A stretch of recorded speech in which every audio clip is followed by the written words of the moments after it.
tey jii nii jàpp nga ne yaa ngi xaar yeneen ñoo xamante ne nii xëy na ay leader yu mag lañ si wàllu kujje gi bañ a wuyu ji aussi dialogue bi nga xamante ni nii déjà moom lañ war a dem le 28 mai. Du ma un oiseau de mauvaise augure. C'est-à-dire je fonctionne pas comme ça. Oui. Je constate simplement que ni sama boor. demuñu te ça peut s'expliquer yow war nga ko mën a expliquer. Thierno Alassane Sall. du dem parce que il est dans sa logique. foofu laay analyser. am na ñi nga xam ni xalaat naa ni dinañ dem su fekkee nu taxawaatuñu xoolaat àddina ni àddina soppeeku na ci lu bari que schéma yi nga xam ni moom moo leen doon obligé ñuy développer yenn thèses yi. pour dem schéma yooyu mënatul fonctionner tey parce que les réalités ne sont pas les mêmes.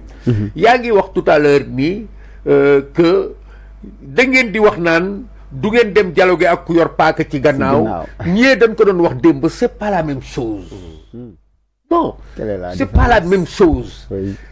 ñëlee prétexte la woon ci situation bi nga xam ni ñoom dañu créer condition wu la République doit demeurer.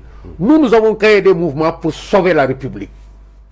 Parce que la République était menacée par du banditisme politique.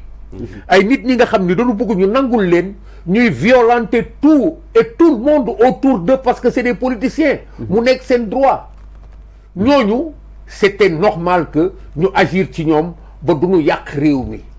suñu demee ba taxaw ci situation yu mel noonu. ñu bëgg dellu si ni ñun kat du ñu dem dialogue bi parce que mais admettez que c'est pas la même chose li xew diggante 2021 ak 2024 ça n'a rien à voir ak li xew tey nga xam ni tey nous sommes dans une situation bi nekk telle que dañu compter rek la confiscation des libertés effectives tere nan nu dox yóbbu nan nu kaso lacrymogène nan nu tere nañu ñëpp ñu dox jël ay nit di leen tooñ la confiscation de notre liberté d'expression et d'opinion la confiscation des libertés de la presse l'injustice l'instrumentalisation de la justice la répression aveugle et programmée mais yooyu yëpp daf fi nekk ay réalités yi nga xam ni mënut ànd ak dialogue loolu la geste Moustapha traduire quelqu'un qui s'arme de violence et de moyens violents pour neutraliser son peuple et de manière visible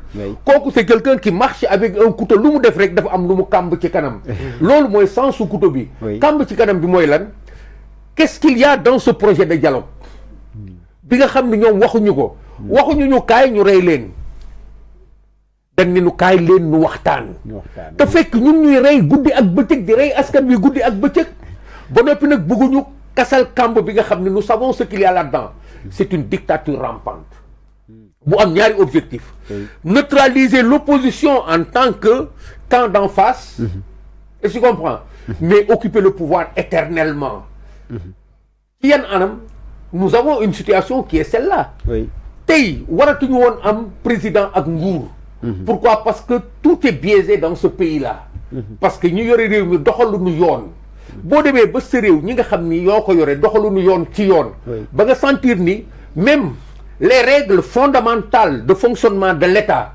sont en danger par rapport à ce que veulent ces gens-là nga xam ni ñoom li ñu bëgg mooy fotoñ suñu ay loi ak suñu règlement ba mën fi toog abadan daay mën dappat ba ñuy xalaat ni ñun bu ñu leen toppee dinañu changer suñu constitution ci anam yi nga xam ni ay tappalaatu la comme ni waa Togo def dinañu changer suñu démocratie ba indil nu démocratie bu leen may comme li Goïta doon jéem def Mali daal di taxaw daal di supprimer les partis ce projet a existé on a entendu ici parler de supprimer l'APR réorganiser restructurer pour eux loolu la dooleel seen bopp c'est pas organisé dans le sens du mien mais dooleel seen bopp dooleel seen bopp li ci njëkk commencé mooy faagaagal les adversaires et loolu du yore paaga sa gannaaw mais si yore paaga sa gannaaw la dans la situation où nous nous trouvons aujourd'hui nag mais grand doguma la yàlla bu la yàlla dog rien que le geste de Waly Diouf Bodiang mais en dit long c'est vrai quand il sort de la présidence de la République du Sénégal pour faire ce geste tac tac tac tac tac tac mais il veut nous tuer lui c'est un geste de je veux vous tuer politiquement non le projet était là le projet Tu sais, demeure encore là. Le Tu sais, geste, il a son rupture sens. politiquement, c'est quoi? C'est répondre aux exigences du peuple sénégalais. C'est répandre le bonheur au sein du peuple sénégalais. C'est comme ça qu'on tue une opposition. C'est comme Macky Sall avait fait. Quand il disait que je vais réduire l'opposition à sa plus simple expression, c'est par rapport au travail qu'il bu nga xam ne moom lay def ci réew mi ba nga xam ne kenn du am bilan kenn du am dara loo ciy wax. C'est ça, réduire l'opposition à sa plus simple expression. mais du taxaw naan génn ci suñu palais yi nga xam ne ñun ñëpp ñoo ko bokk. këru moomeel la ñëpp a ko bokk. ñu dëggal fa suñu président de la République. muy symbole nation bi. nga nekk directeur général du port. Tu sors et tu flingues les gens comme ça avec ton doigt. Le geste là en dit très long. Très bien. En tout cas, commissaire, très rapidement rek dernière laaj bi si dialogue boobu noonu est-ce que tey jii nii soo leen wuyu jiwul ñi nga xam ne ñoom ñooy acteurs yi les hommes politiques mais également aussi société civile ak ñeneen ñoo xamante ni xëy na ay nit la ñoo xamante ne nii seen voix dañ koy dégg bu baax a baax est-ce que aussi soo leen wuyu jiwul solution dina mus a am si situation bi nga xamante ni toll nañ fii si réew mi te mu nekk situation boo xam ne mën nañ ne doy na war. Mais la solution elle naîtra de wuy jiwu leen. Solution bi mu ngi nekk ci wuy jiwu leen nekkul ci wuy ji. Parce que problématique yi posé conséquence am mooy bañ a wuy ji de manière raisonnable. wax dëgg rek wuy ji du kenn du wuy ji n'importe quoi. doo wuy ji ñi nga xam ni fi nga taxaw di bugg tabax ñoom dañ fa taxaw pour yaatal seen moomeel yaatal seen ay pexe. rien que pour seen ay soxlay bopp. ñun dañuy nangu wuy ji. xawma ñoom ñoo yore réew mi c'est leur responsabilité. En tant qu'acteur politique. ci li nga xam ni am nañu visibilité bu nu permettre ñu ni dialogue bi jot na nen dem wuy ji ci environnement bu apaisé nga xam ni jàmm jooju nga xam ni moom moo war a nekk jàmm ji nga xam ni soo ci wootee dialogue day raisonnable. woote bi ci boppam mooy raisonnable. ñi ngay wooyu tamit nekk ci conditions yi xam ne dafay raisonnable. nga xam ni ñoom xam nañ ni tey seen responsabilité. daf leen appeler à aller au dialogue.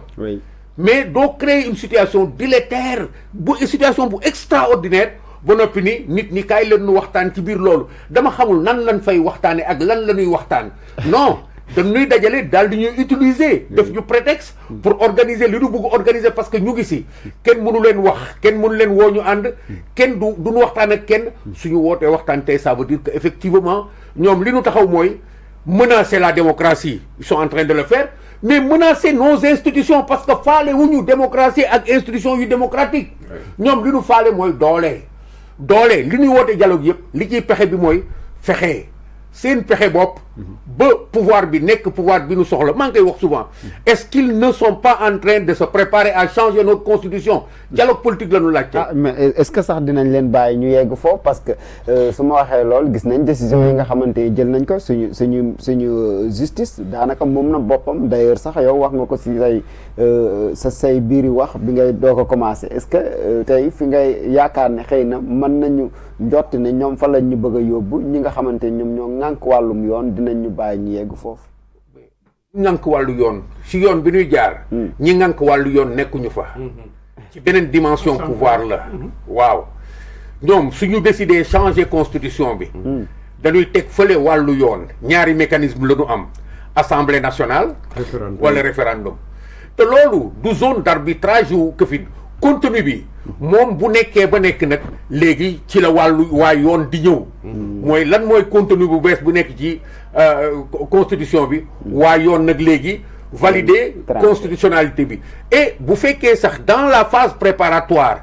am na ci ay éléments yi nga xam ne dañ ko war a soumettre aux gens de droit c'est du banditisme d'État ils ne vont pas le faire et ce qui est en train de se passer dans ce dialogue-là ils veulent nous faire endosser ce qu'ils ne peuvent pas faire directement mooy fexe ba créer une situation de compromis et de compromission bi nga xam ne dañ ñu fa yóbbu taqal nu comme ni ñu def ak syndicats yi taqal nit yi ba noppi mën a def lu leen neex ils vont poser des problèmes le consensus ne sera pas la clé de sortie pour eux mais l'occasion bi ñu créer mooy la permission de faire ce qu'ils veulent loolu la ñu yuti foofu moo tax ku mel ni tas daal di ni les conditions d'appeler à un dialogue ne sont pas réunies moom gisu fi loolu parce que moom déjà quand il a déposé comment dire encore une proposition de loi par rapport à l'annulation du machin mais dañ ko jaay doole sànni ko fële ba doon taxal ko xas ko saaga ko Mais dans ces conditions, on va aller au dialogue. Ils n'appellent pas au dialogue. C'est un semblant de dialogue pour faire passer tout leur plan à cet endroit. Dans un projet de dialogue, bi nga xam ni li ko permettre mu ngi fi woon déjà loolu la ñuy récupérer dugal mu ci biir. Maintenant, pour que l'on il faut qu'il nous entraîne là-dedans. Nous avons conscience de ce que, effectivement, nous ne pouvons utiliser. Mais si nous démons ce dialogue, nous ouvrons la porte à la commission de toutes les déviances que nous avons programmées et on ne le fera pas. Mais sur un autre plan maintenant, ce qui est arrangé au Sénégalais, c'est notre responsabilité. Nous avons fait des choses qui sont dara yow mi duñu may keneen dara. Donc dañuy wax li nga xamni mom moy rôle opposition ci circonstance bu nek nak. Rôle opposition dafa am nuance bu muy appeler. Cette nuance là, c'est de leur faire comprendre dès le départ que ni sentir nañu fu ngeen jëm, on ne vous laissera pas arriver là-bas. Te bis bu ngeen fa duggé di len ko ne xex ak yeen ci affaire bobu. Très rapidement rek si batay si walu wow